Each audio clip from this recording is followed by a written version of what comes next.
Topic जो है minority rights in India पे है। तो अभी जो पूरा डिस्कोर्स चल रहा है पिछले 5-6 सालों में, हम लोग सब उससे अवेयर हैं किस तरीके से मॉब लिंचिंग से लेकर के जो पूरा माहौल बना हुआ है मुसलमानों के खिलाफ, इस्लामोफोबिया का जो माहौल है, तो ये जो CAA NRC NPR का जो एक्सरसाइज है वो भी काफ़ी हद तक ड्रिवन है उससे। और जो पार्टी पार में है BJP RSS, वो किस तरीके से इस्लामोफोबिया को प्रोपेगेट करती है वो भी हम लोग जानते हैं। तो इस बीच इस पर बात करने के लिए अभय कुमार हैं, वो JNU से उन्होंने पढ़ाई की है, PhD सबमिट किया है, स्कॉलर है, एक्टिविस्ट है, वो अपनी बात रखेंगे। मैं रिक्वेस्ट करूँगा अभय अपनी बात रखें।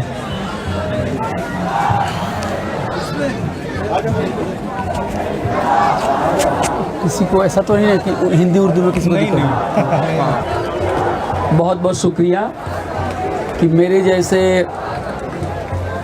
रिसर्च स्कॉलर को आप लोगों ने यहाँ पे बुलाया और अपनी बात रखने का मौका दिया। मैं ये तो दावा नहीं कर सकता कि इस उम्र में मैं कोई बहुत बड़ी बात कहने आपके सामने जा रहा हूँ, लेकिन पिछले, जैसे कि भाई ने बताया कि पिछले 4-5 साल से मैं लगातार माइनॉरिटीज़, मुसलमान, Muslim personal law board, identity, communalism, इन सारे सब्जेक्ट्स पे मैं कुछ पढ़ता लिखता रहा हूँ और सोचता हूँ कि मेरी यही यहाँ पे कोशिश है कि मेरी राय इसके बारे में क्या है, मैं उसको आपके साथ साझा करूं और फिर आप लोग भी मेरी रहनुमाई कीजिए। एक और चीज़, माइनॉरिटी राइट्स की बात आजकल करना ज़रूरी हो गया है या कहिए कि ख़तरनाक हो गया है कि हमारे एक भाई और मेरे ही centre for historical study Jawaharlal Nehru university के तालिब इल्म, रिसर्च स्कॉलर शर्जील इमाम साहब, जो कि शाहीन बाग की जो तहरीक थी उसके एक अहम एक्टिविस्ट थे, उनके ऊपर देशद्रोह और सेडिशंस के चार्जेस लगा के उनको जेल के अंदर में डाल दिया गया है। तो अगर मैं कहूँ कि क्या आज के दौर में माइनॉरिटी राइट्स की बात करना क्या देशद्रोह है, या देशद्रोह के केसेस आपके ऊपर थोप दिए जाएंगे अगर माइनॉरिटी राइट्स की अगर आप बात करते हैं? क्या इस तरह की सूरत हाल मुल्क में पैदा हो गई है? ये भी एक सोचने वाली बात है, क्योंकि लोग डरे हुए हैं इन बातों पे अपनी राय जाहिर करने के लिए। शर्जील के ऊपर जब से रिपब्लिक चैनल ने उनके खिलाफ एक प्रोपेगेंडा शुरू किया, उसके बाद जब उनकी गिरफ्तारी हुई तो मेरे बहुत सारे दोस्त लोग ये कह रहे थे कि अभी थोड़ा आप खामोश रहिए, ये माकूल वक्त नहीं है शर्जील के बारे में बहुत ज़्यादा बोलने के लिए। तो आप इस बात से आपको ये अंदाज़ा लग गया होगा कि माइनॉरिटी राइट्स की बात करना, जो कि हिंदुस्तान के आईन में है, जो कि हिंदुस्तान के कॉन्स्टिट्यूशन में है, उसको आईनी ज़मानत मिली हुई है, उसकी बात करना किस तरह से सेडिशन चार्जेस को इनवाइट करने के जैसा हो गया है कि आपको कभी भी गिरफ्तार किया जा सकता है और अगर आप एक ख़ास मज़हब से आपका ताल्लुक़ है और एक ख़ास रिलीजियस आइडेंटिटी आपके ऊपर चस्पा कर दी गई है तो आपके लिए बात करना और भी मुश्किल है।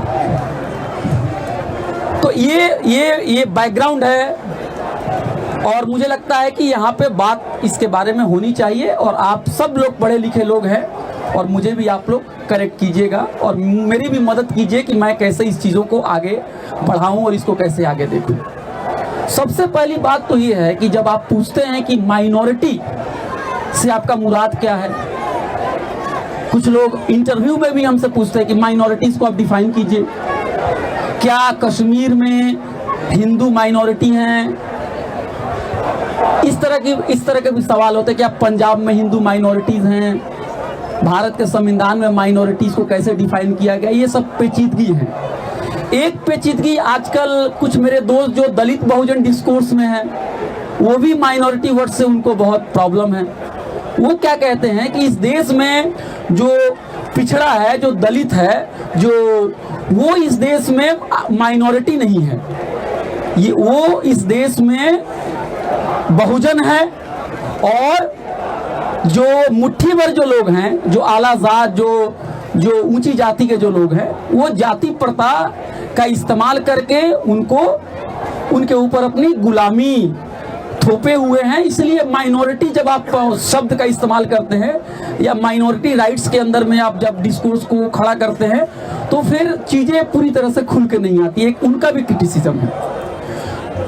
कुछ क्रिटिसिज्म हमारे कुछ मार्क्सिस्ट साथी भी हमारे सामने पेश करते हैं और वो क्या कहते हैं, वो कहते हैं कि अगर तुम माइनॉरिटी और मेजॉरिटी के बाइनरी में अगर अभय तुम लिख रहे हो और खेल रहे हो तो कहीं ना कहीं ये स्टेट का एजेंडा है, क्योंकि और ये स्टेट की कैटेगरी है माइनॉरिटी और मेजॉरिटी, इससे बाहर आने की जरूरत है। एक उनका भी उनके भी एतराजात आते हैं इसके ऊपर। एक ऑब्जेक्शंस तो है जो राइट विंग के तरफ से आता है, जो हिंदू जो कम्युनल फोर्सेस है उनकी तरफ से आता है। और वो क्या कहते हैं कि इस देश में मुसलमानों का अपीजमेंट सेकुलर पार्टियां करती रही हैं और ये पार्टियां सूडो सेकुलर हैं और ये लोग हिंदुओं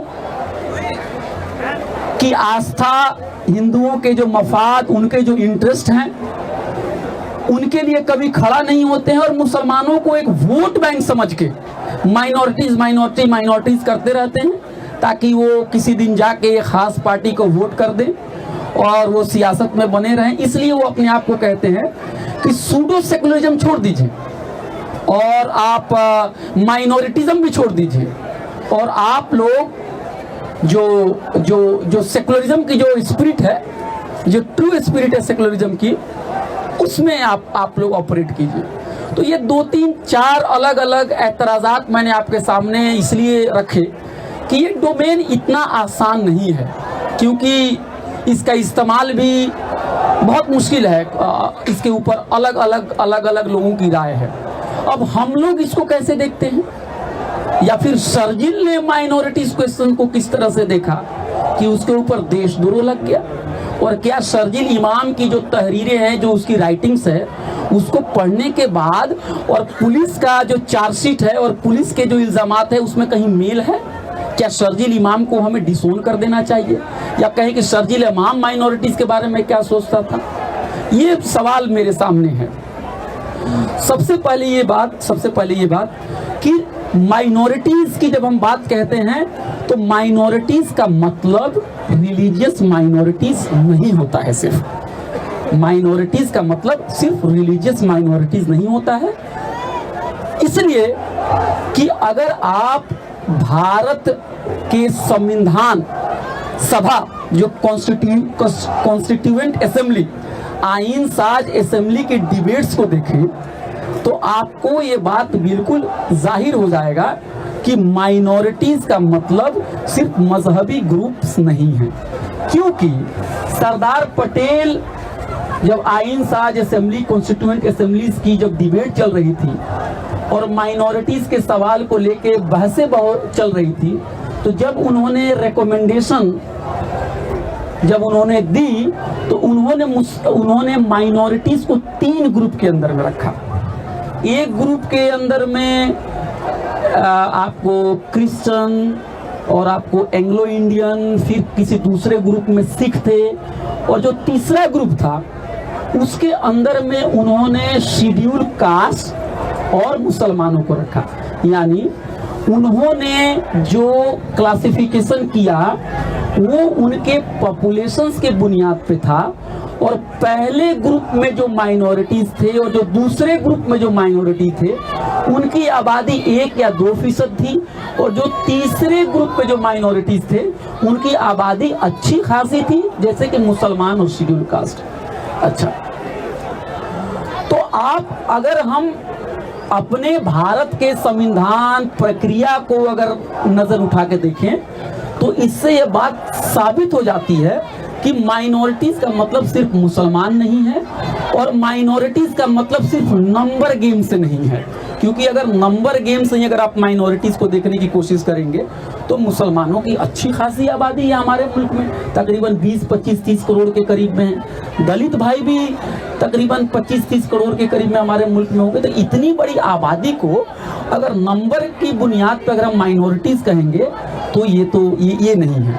तो मेरी जहाँ तक समझदारी है कि माइनॉरिटीज़ का मतलब ये है कि जो भी समुदाय सामाजिक तौर पे, इकोनॉमिक तरीके से या समाज में उसको दबाया और सताया जा रहा है, जो समाज के अंदर में जिसके पास पावर नहीं है, मतलब वो डिप्राइव्ड है, महकूम है, जो वंचित हैं, वो वंचित किस वजह से हैं? वो इकोनॉमिक ग्राउंड पे भी वंचित हो सकते हैं, वो मजहब की बुनियाद पे हो सकते हैं, तो वो माइनॉरिटीज़ के अंदर में आते हैं।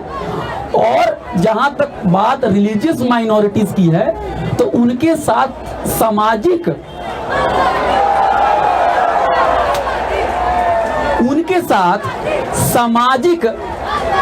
और आर्थिक भेदभाव के अलावा एक कल्चरल भेदभाव भी उनके साथ है, एक कल्चरल एंगल भी है। क्योंकि जो मेजॉरिटी जो सोसाइटीज हैं वो उनके मुसलमानों के या क्रिश्चियंस के जो सिंबल्स होते हैं उससे उनके अंदर में एक तरह की फोबिया होती है। वो ज़रूरी नहीं है कि उस फोबिया को शेयर आप और हम करते हो, लेकिन एक तरह की फोबिया जाने अनजान में हमारे समाज के अंदर में रहती है। तो एक उसका एक रिलीजियस ये भी एक कल्चरल एंगल भी इसके साथ है। अब सवाल ये उठता है कि बीजेपी वाले जो ये कहते हैं कि आप सूडो सेकुलर हैं, आप हर बार दिन रात मुसलमान अपीजमेंट ये करते रहते हैं, आप हज के लिए सब्सिडी की वकालत करते हैं, आप जैसे जेएनयू में भी हम लोगों के ऊपर इस तरह का इल्ज़ाम एबीवीपी वाले लगाते हैं कि आप लोगों को ईद की सेवइयाँ खाने में दिक्कत नहीं है, लेकिन ये सरस्वती पूजा और दुर्गा पूजा जब हम लोग करते हैं तो आप लोग टीका और चंदन लगा के और आपको दुर्गा माता की जय और सरस्वती माता की जय ये सब बोलने में आप लोगों की क्या दिक्कत होती है। देखिए, ये सवाल एक मामले मतलब अगर सतही तौर पे देखें तो ये सवाल थोड़ा सा रेडिकल लगता है कि भाई जब इस मुल्क में हिंदू भी रह रहा है और मुस्लिम भी रह रहा है तो आप हिंदू के सिंबल्स को भी आप सेलिब्रेट कीजिए। अगर ऐसा क्या है कि कम्युनिस्ट लोग या लेफ्ट वाले लोग मुसलमानों की सेवइयाँ खाने तो चले जाते हैं लेकिन ये हिंदुओं के साथ उस तरह से बढ़ चढ़ के नहीं आते। या फिर इसी तरह की बात और हिंदू वाले कहते हैं हम लोग को गर्व नहीं है हिंदू कल्चर के ऊपर पे, हम प्राउड नहीं फील करते हैं, हम अपनी हिंदू आइडेंटिटी को लेकर शर्मिंदा है, हम टीका नहीं लगाते हैं, हम धागा बांध के नहीं घूमते हैं। इस तरह की बातें उनकी तरफ से आती हैं।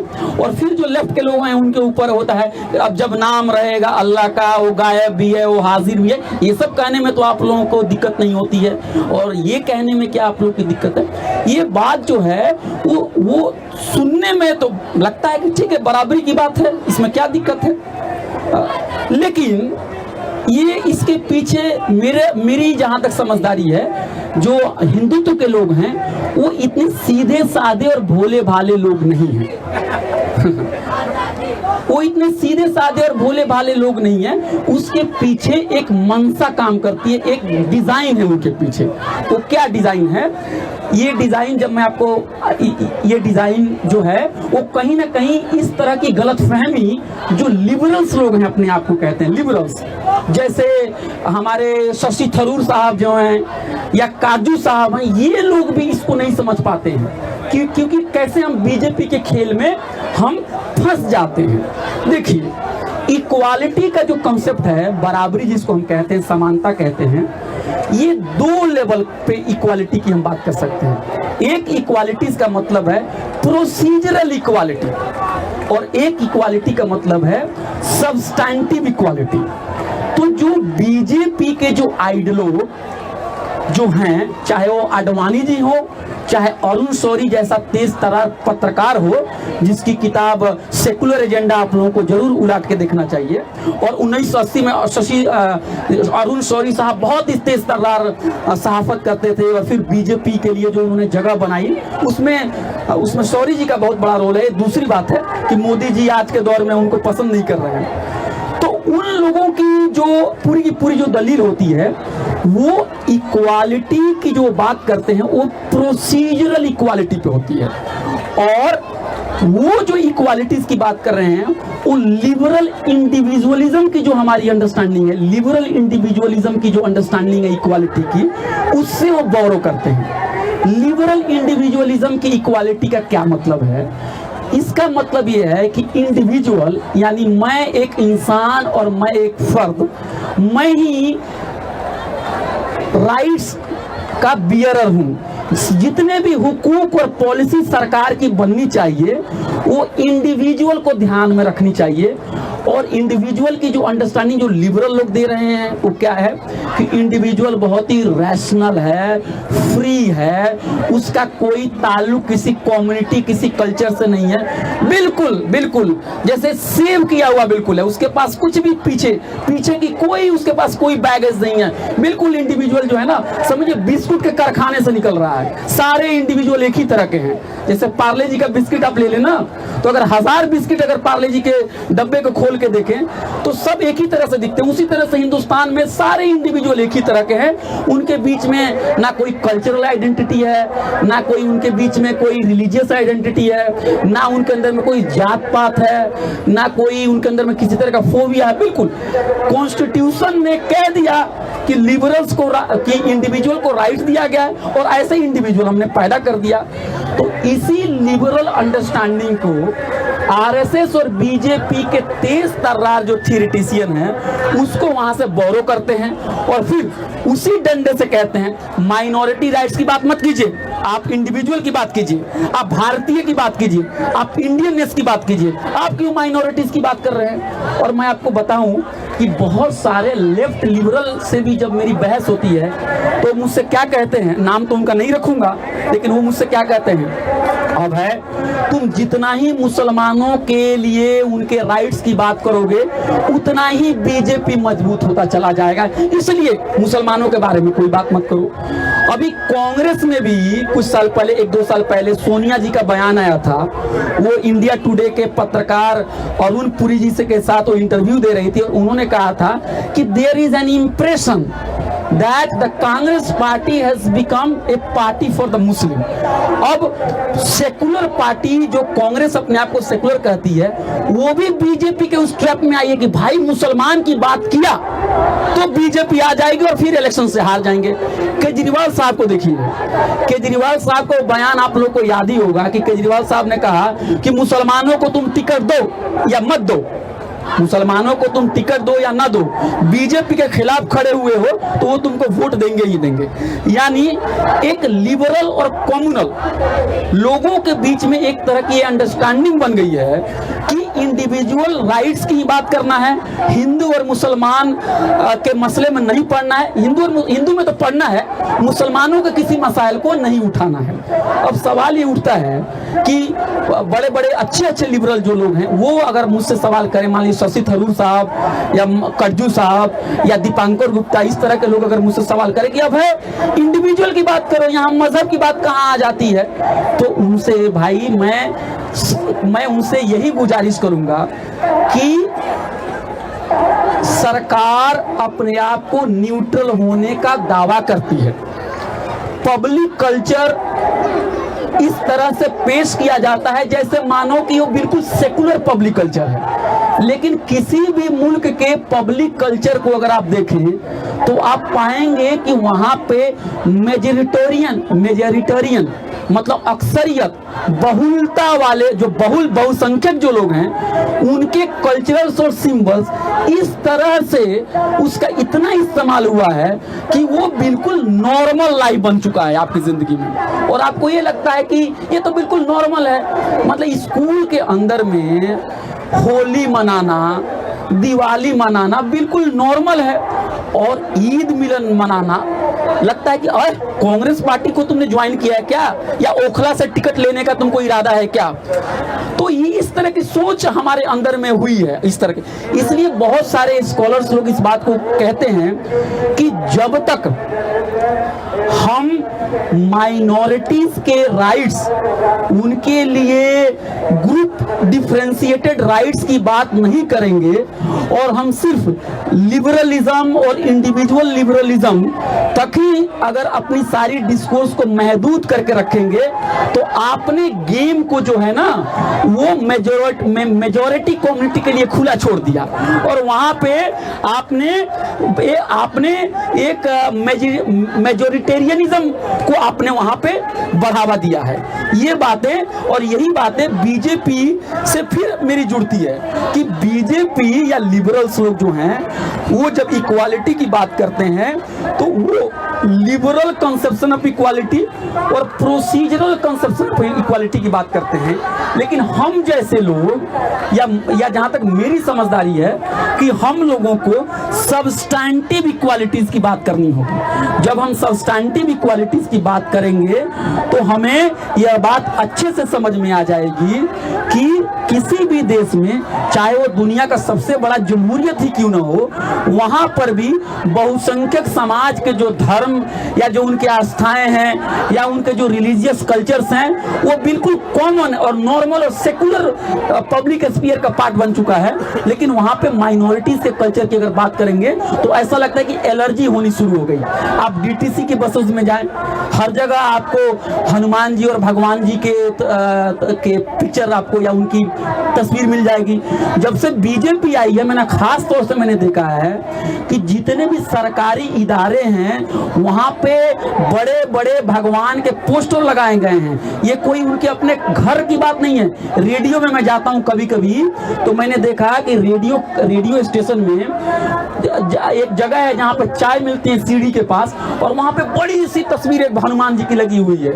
तो जेएनयू के अंदर में भी यही हाल है। अगर जेएनयू के लाइब्रेरी में अगर आप इंटर करते हैं तो वहां पे वो चीजें लगी हुई हैं। तो मैं ये कह रहा हूं कि इस मुगालते में, इस गलतफहमी में लिबरल्स ना रहें कि माइनॉरिटीज कल्चर को अगर हम बोलना बंद कर देंगे तो पब्लिक स्फीयर से बिल्कुल क्लीन और सैनिटाइज हो जाएगा। ये कभी मुमकिन हो ही नहीं सकता है, क्योंकि बहुत सारे कमेंटेरियन थिंकर इस बात को बड़ी पुरजोर अंदाज में इस बात को साबित कर चुके हैं कि हमारी सोच, हमारी समझदारी बहुत हद तक जिस धर्म और जिस मजहब में हम पैदा होते हैं उससे गाइड होती है। ये दूसरी बात है कि हम अपने आप को कम्युनिस्ट कहें या अपने आप को मुल्हिद और एथिस्ट कहें, हम उससे लड़ने की कोशिश जरूर कर सकते हैं। लेकिन कोई ये कहे कि बिल्कुल मैं क्लीन स्लेट हूँ, ये मुमकिन नहीं है। हम जो खाते हैं, जो पीते हैं, ये सारी चीजें जो हैं वो कहीं ना कहीं हमारे कल्चर, हमारे आइडेंटिटी, हमारे लोकेशन से तय होती है। अब रही बात कि शर्जील इमाम साहब को ने ऐसी कौन सी भी बात कह दी है जिसके लिए उनको जेल में डाल दिया गया है और उनके ऊपर कार्रवाई हो गई है। मैं शर्जील इमाम साहब की तकरीर भी सुना हूं और मैंने शर्जील इमाम साहब की सारी तहरीरें, सारी उनकी राइटिंग्स जो मौजूद है, जो पब्लिक डोमेन में है, मैंने उसका अध्ययन किया है, उसको स्टडी किया है। और मुझे कहीं से भी, मैं पूरे होशो हवास में बात कह रहा हूं, मुझे कहीं से भी ऐसा उनकी राइटिंग में कुछ भी नजर नहीं आया है जिसकी बुनियाद पे हमें कह सके कि वो देशद्रोही हैं या वो भारत के संविधान को नहीं मानते हैं। ये ऐसा कुछ भी नहीं है।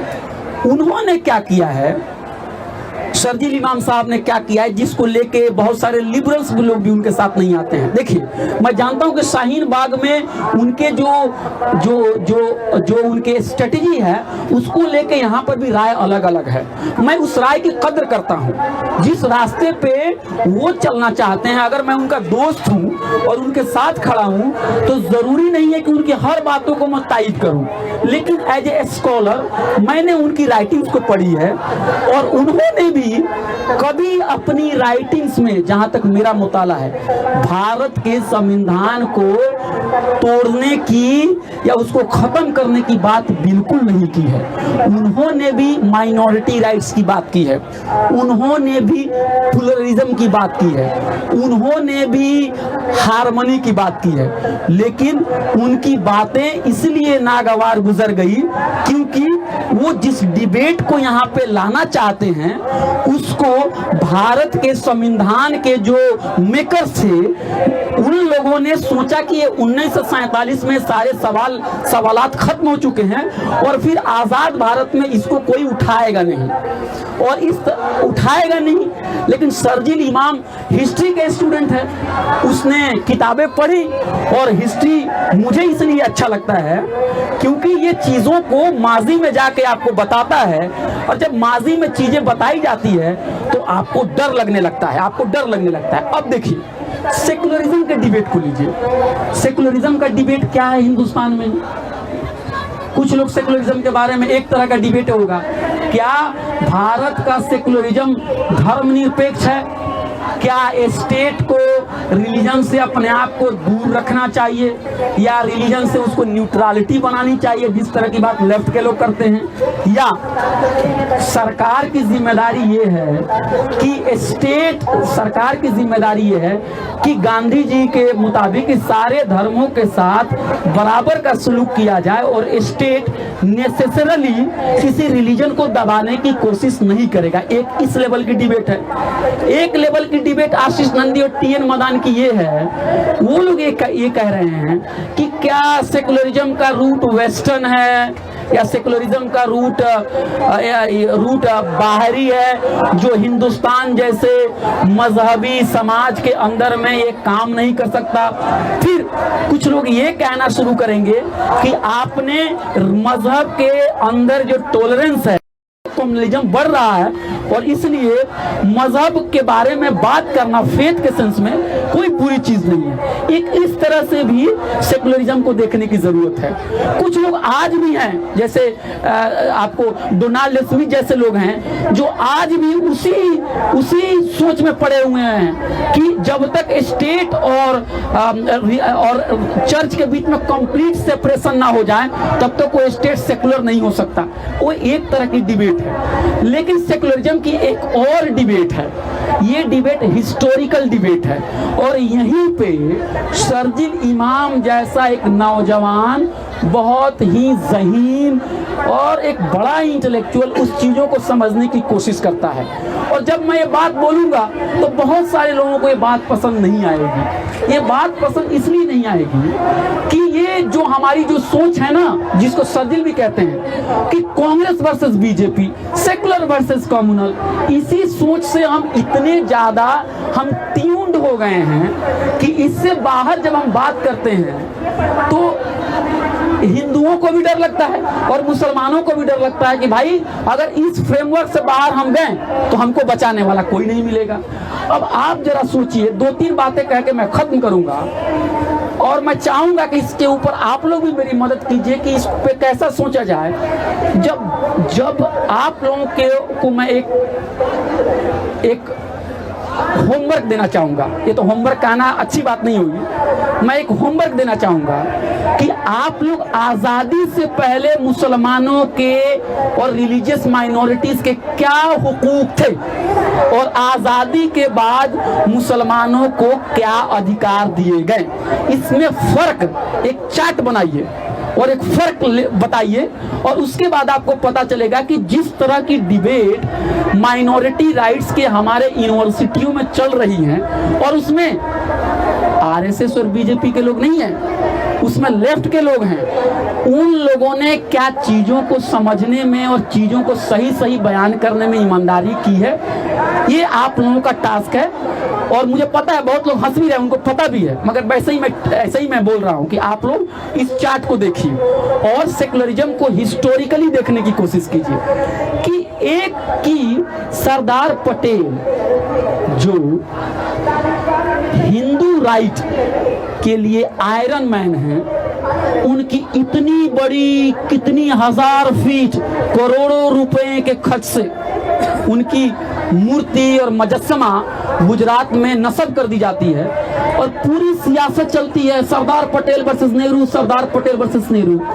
वही सरदार पटेल मुसलमानों के लिए रिजर्वेशन का मुतालबा किए हैं। वही सरदार पटेल ने खत लिख के कहा है कि ठीक है, हम सेपरेट इलेक्टोरेट नहीं दे सकते हैं आजाद भारत में, क्योंकि उसकी वजह से मुल्क का पार्टीशन हुआ। इस पे भी डिबेट होनी चाहिए, क्या सेपरेट इलेक्टोरेट की वजह से डिवीजन हुआ या किसी और कारण से हुआ। लेकिन अगर हम भारत के भाग्य विधाता जो लोग थे, उन्हीं की बातों को अगर मैं मान लूं कि चलिए सेपरेट इलेक्टोरेट को तर्क कर दीजिए, आइए एक राष्ट्र का निर्माण करते हैं।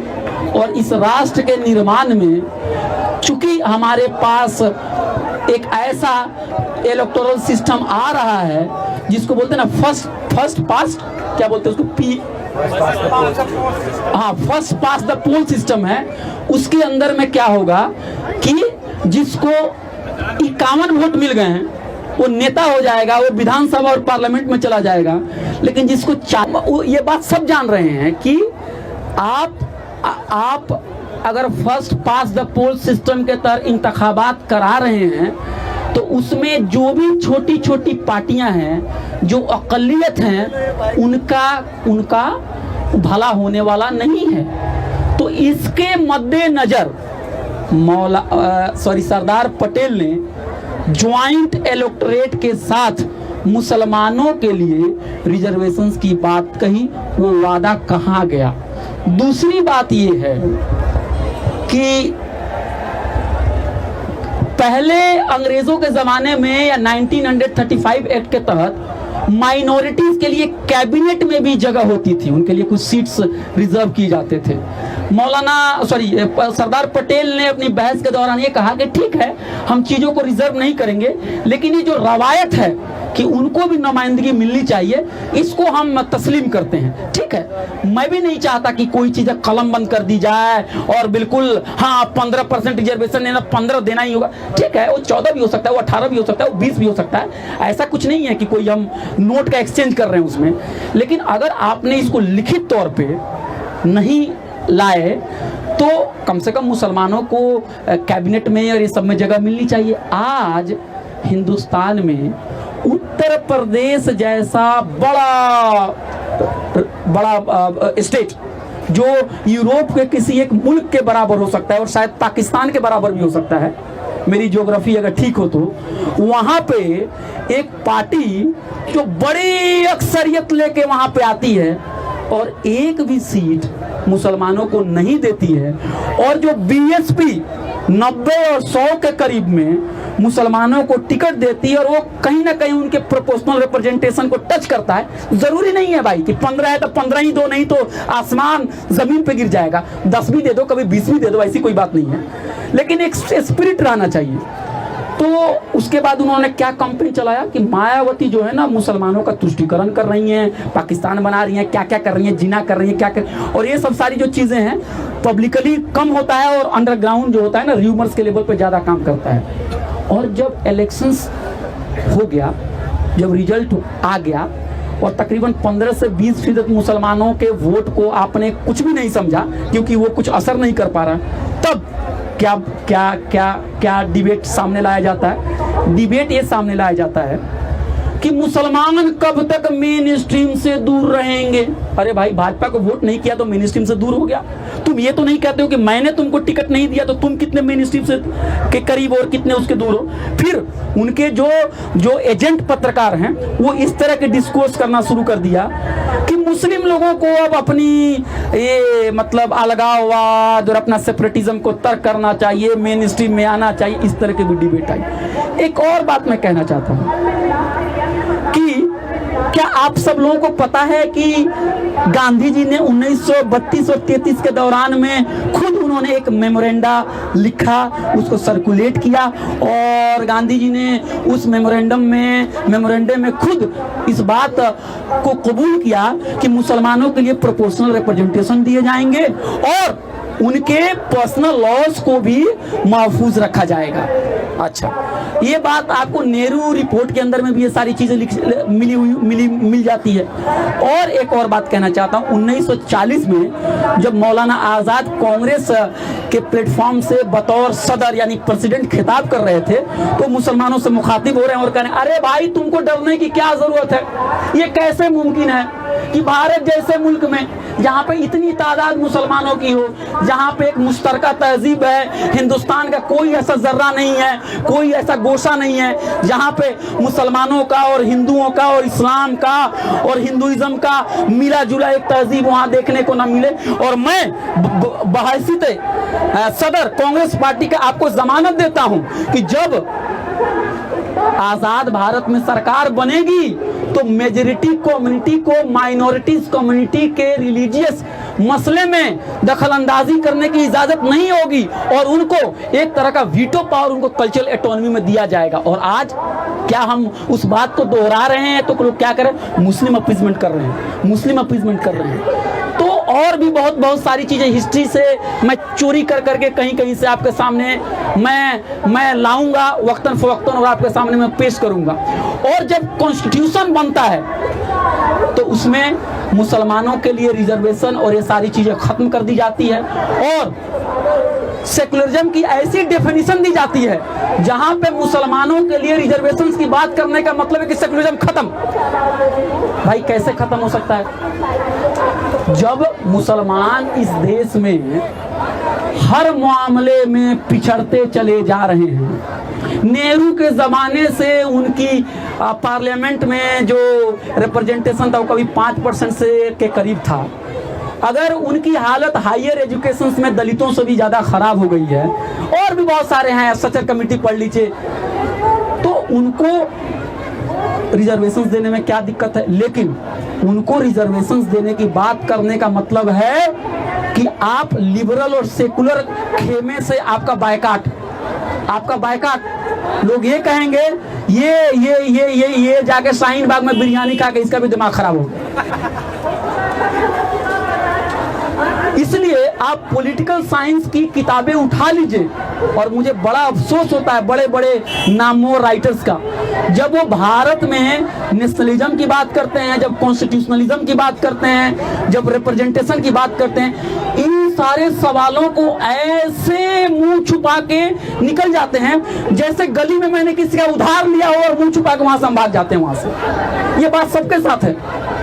तो मैं ये कह रहा हूं, इसलिए शर्जील जैसा एक बहुत ही समझदार और बहुत ही ज़हीन और बहुत ही पढ़ा लिखा लड़का इन सारे सवालों को सामने ला रहा है, और जब लाता है तो हंगामा तो होना ही था। और अफसोस की बात यह है कि अगर राइट भी इस बातों पे हंगामा मचाएं तो बातें समझ में आती हैं, लेकिन जो लोग सोकॉल्ड लेफ्ट के लोग हैं अगर उनको ये बात समझ में नहीं आती है तो मुझे नहीं लगता कि वो इतने नादान हैं। मेरे जैसा औसत दर्जे का स्टूडेंट 2 साल 3 साल में 2-4 फोटोकॉपी किताबें पढ़ते पढ़ते इतना बकबक कर सकता है, तो आप तो यूनिवर्सिटी में 40-50 साल से बैठे हुए हैं, कितने डॉक्यूमेंट्स आपने पढ़े हैं, कितने सेमिनार में आपने अपने मकाले पढ़े हैं। इसलिए आज के दौर में माइनॉरिटी राइट्स की बात करना खतरे से खाली नहीं है, और डिबेट को इस तरह से घुमा दिया गया है कि एक खास तरह का माइनॉरिटी राइट्स का कहने का मतलब, माइनॉरिटी राइट्स की बात करने का मतलब है कि आप मेन स्ट्रीम से आपको काट दिया जाएगा। और मैं भी कहीं ना कहीं उसी तरह से अपने आप को डिस्क्रिमिनेटेड समझता हूं, क्योंकि इस फ्रेमवर्क को समझने के लिए और इसकी तायीद करने के लिए आज हमारा इंटेलेक्चुअल तबका तैयार नहीं है। मैं आप सब लोगों से यही गुजारिश करूंगा कि आइए साथ मिलके जो माइनॉरिटीज के सवाल हैं उसको सोच समझ के हम एक साथ एक अच्छे स्पिरिट के साथ हम लिखना और पढ़ना शुरू करें। और एक बात हमें और ख्याल रखनी चाहिए कि चीजें एक दिन में हल नहीं होती है। हम बिल्कुल एक्सप्रेस ट्रेन की रफ्तार से अगर जाएंगे और कुछ करने की कोशिश करेंगे तो चीजें गड़बड़ भी हो सकती है। इसलिए चीजों को समझने की जरूरत है। और एक बात और समझिए कि जो आप बोलने जा रहे हैं क्या उसके लिए पब्लिक स्फीयर में लैंग्वेज है? आज मुझे लगता है नहीं है। बाबा साहब अंबेडकर और दलित के नाम पे आप कुछ भी कहें तो ये आज के दौर में इसको एक्सेप्टेंस है हमारे सोसाइटीज के अंदर में। जैसे मोदी जी को देखिए, उन्होंने शहरियत जो कानून जो लाया CAA, इसमें वो बार बार कह रहे हैं बाबा साहब अंबेडकर आज जिंदा होते तो सबसे ज्यादा खुश होते। मैंने भी इसके ऊपर पढ़ाई की और मैंने पाया कि अंबेडकर का अंडरस्टैंडिंग ऑफ नेशनलिज्म क्या है।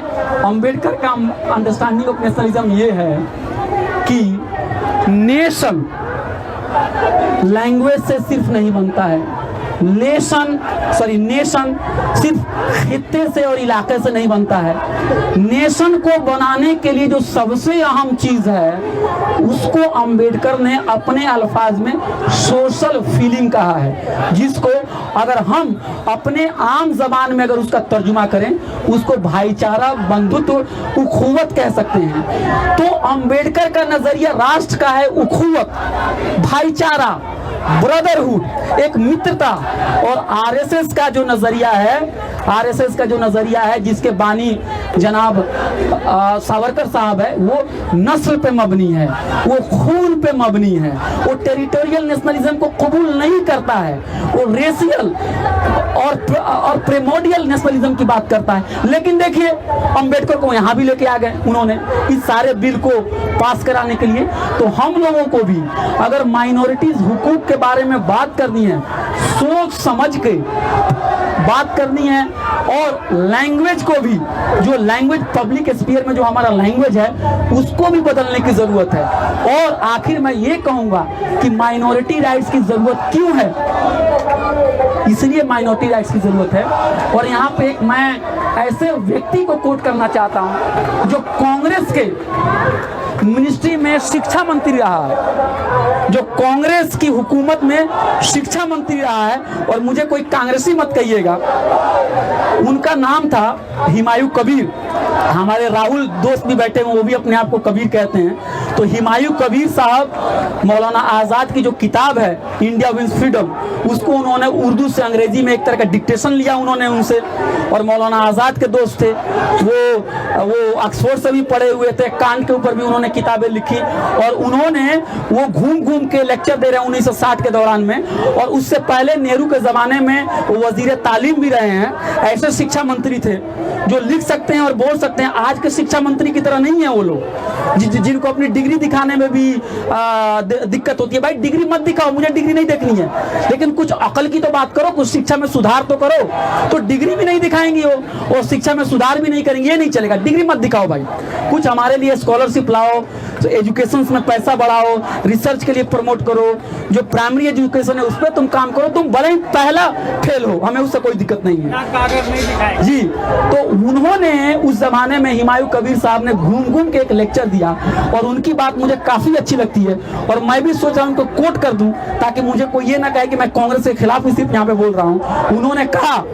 उन्होंने एक बात कही कि माइनॉरिटी राइट्स की जरूरत हिंदुस्तान में और कहीं पर भी इसलिए है कि जिस समाज में माइनॉरिटीज के हुकूक, उनके अधिकार बचाए जाते हैं, जहाँ पे उनके हुकूक की तहफ़्फ़ुज़ की जाती है, वहाँ पे वो समाज और ज़्यादा टॉलरेंट और रवादार होता है, उसके अंदर में क्राइसिस से लड़ने की ताकत और ज्यादा होती है। तभी तो महाभारत का स्क्रिप्ट लिखने के लिए अगर कोई राइटर आपको चाहिए तो आपको राही मासूम रजा मिलते हैं, जिन्होंने शायद पीएचडी अलीगढ़ मुस्लिम यूनिवर्सिटी से उर्दू में की और ऐसे ऐसे हिंदी के अल्फाज उन्होंने उस महाभारत के अंदर में डाल दिए जो हम जैसे लोगों को भी समझ में नहीं आता है। इसलिए हमारे देश के पास बहुत सारे वसाइल्स हैं, बहुत सारे हमारे पास मटेरियल्स हैं, बहुत सारे एनर्जीज हैं, उसको सही दिशा में ले जाने के लिए हमको माइनॉरिटीज के साथ अपनी एकजुटता दिखानी होगी। और माइनॉरिटीज की बात करने से डेमोक्रेसी मजबूत होता है। और जो सूडो सेकुलरिज्म की जो बात है कि माइनॉरिटीज की बात करेंगे तो फिर ये सेकुलरिज्म का वायलेशन हो जाएगा, ये उनकी गलत सोच है।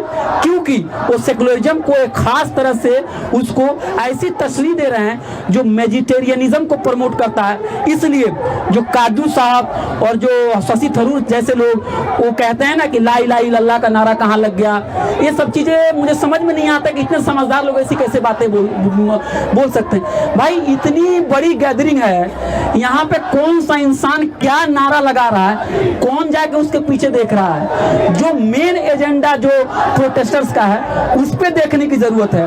और शशि थरूर से पूछिए कि जो गुंजा कपूर जो कुछ दिन पहले बुर्का पहन के यहाँ पे वीडियो बनाने आ गई थी, अगर वहीं इस बीच में खड़ा होकर और कहती कि जिन्ना जिंदाबाद और इस्लाम जिंदाबाद और खिलाफत जिंदाबाद और उसका वीडियो बन जाता तो बात वो तो यही चीज दिखाई जाती ना कि मुसलमान देखो भारत के आईन में यकीन नहीं कर रहे हैं। तो एक गेम है, बीजेपी के पास इन सारे सवालात का जवाब नहीं है, इसीलिए इसको माइनॉरिटी और मुस्लिम से जोड़ के मेजॉरिटी का खौफ दिखा रहा है। और काजू साहब जो कभी कभी दूसरे इशू पे बड़े रेडिकल दिखते हैं, देखिए उनकी सोच, वो क्या कह रहे हैं कि मुस्लिम महिलाएं बुर्का छोड़ के अपने घर से आ जाएं। अरे भाई जब बुर्का पहन के वो इस तरह से एहतजाज कर रही है और भारत के संविधान को बचा रही हैं, वो तो कम से कम कोट और पैंट पहने हुए तुम्हारे जजेस साथियों से तो बेहतर है भाई, जो इस पे खामोशी नहीं अख्तियार किए हुए हैं। और दूसरी बात यह है कि अगर उनको बुर्के से इतना ही डर है कि बीजेपी इसका इशू बना लेगा, तो भाई जो हिंदू महिलाएं हैं उनको वो अपने मोहल्ले में लेके बैठ जाएं और वो ट्वीट करे अमित शाह जी से कि देखिए आप शाहीन बाग क्यों जा रहे हैं, यहाँ पे हिंदुओं का एक शंकर वाटिका बन चुका है, यहाँ आइए और हमको आके देखिए। ये भी तो कर सकते हैं। इसलिए इन जैसे लोगों को पता नहीं, चीजें समझ में नहीं आती है, या एक पॉपुलैरिटी लेने के लिए कुछ ना कुछ है ना, एक शगुफा उर्दू में बोलते हैं, शगुफा छोड़ते रहते हैं। इसलिए मैं माइनॉरिटी राइट्स के क्वेश्चंस को बड़े दिल से और बड़े जज्बे से मैं इसको समझने की कोशिश कर रहा हूं। और मुझे लगता है कि हिंदुस्तान की जमहूरियत और दुनिया की जो भी जमहूरियत है, वहां पे खवातीन और पिछड़े और माइनॉरिटीज के राइट्स की अगर हम तहफ़्फ़ुज़ नहीं करते हैं तो हम जमहूरियत को नहीं बचा पाएंगे। इन्हीं बातों के साथ मैं अपनी बात खत्म करता हूं। शुक्रिया।